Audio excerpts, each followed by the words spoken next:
अस्सलामुअलैकुम नाज़रीन, आबशार न्यूज़ से नासिर अब्बासी हाज़िर हूँ। जो इस वक्त मैं खड़ा हूँ सरबन चौक में, और बल्कि सरबन चौक से थोड़ा सा इधर आके हमारा ये गामी अड्डे का स्टॉप है, यहाँ पे खड़ा हूँ। मेरे साथ ट्रैफिक के एहलकार मौजूद है।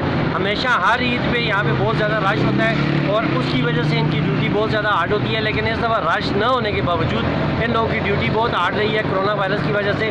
मेरे साथ एक भाई मौजूद है, इनसे बात करते हैं। अस्सलाम वालेकुम। वालेकुम सलाम। क्या नाम है आपका? मेरा नाम कैसर नाम है। कैसर भाई, ये बताइए कि इस साल में और पिछले साल की ड्यूटी में कितना डिफरेंस है?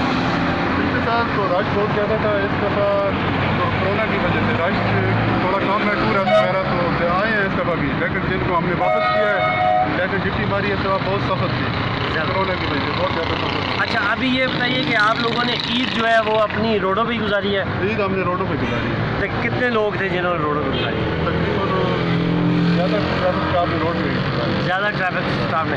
नाज़रीन, ये बड़ी इंपॉर्टेंट बात है जी कि ट्रैफिक स्टाफ जो है या पुलिस के जो एहलकारान हैं, उन्होंने अपनी जो इस दफ़ा की ईद है वो सारी रोड पे गुजारी है, क्योंकि कोरोना वायरस की वजह से लॉकडाउन और लेडी गार्डन या जितने भी पार्क थे एबटाबाद में, नथिया गली में, मरी में, जहाँ भी थे उनको बंद किया गया है। और यहाँ पे फिर भी उसके बावजूद लोग जो यहाँ पे आ रहे थे उनको ऊपर नहीं जाने दिया गया। लोकल जो लोग थे उन लोगों को आगे पीछे आने जाने की इजाज़त थी, लेकिन जो अपने गांव जाते थे या कुछ, लेकिन टूरिस्ट के लिए ये इजाज़त नहीं थी। और इनकी ड्यूटी बहुत हार्ड हुई है। इन लोगों ने अपनी ईदें भी यहाँ पे गुजारी है और इन सब को आबशार न्यूज़ ने, आज हम इनको हाईलाइट करना चाहते थे। आबशार न्यूज़ की तरफ से मैं इन सब को सलाम पेश करता हूँ और उम्मीद करता हूँ कि इंशाअल्लाह ताला ये आइंदा भी अपनी ड्यूटियाँ पेश करते रहेंगे। एबटाबाद से आबशार न्यूज़ से नासिर अब्बासी को इजाज़त दीजिए। इंशाअल्लाह अगले प्रोग्राम में फिर मुलाकात होगी। तब तक के लिए अल्लाह।